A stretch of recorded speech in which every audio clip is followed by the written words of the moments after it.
Story: The Train Home. Adam was sitting alone at the train station. It was late, almost 10 at night. The station was busy. People walked fast. Announcements were loud. Everyone seemed to be in a hurry. Everyone except Adam. His phone buzzed, a message from work. "Can you come back tonight? We really need you. It won't take long." Adam read the message twice. He had heard these words many times before. Earlier that day, Adam had decided something important. "Tonight, I rest. Tonight, I take care of myself." He had postponed rest for weeks, replaced it with work, emails, and tasks. Adam looked around the station. People looked tired. Some looked stressed.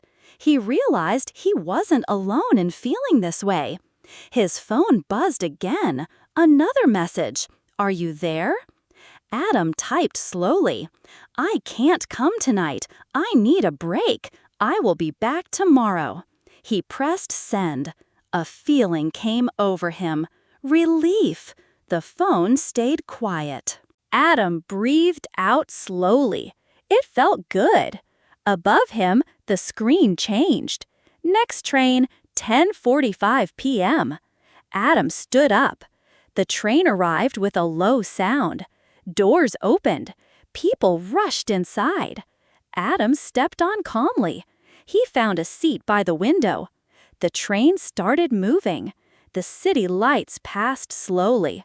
Adam leaned back and relaxed. His thoughts were calm. That night, Adam slept well. No alarms, no stress.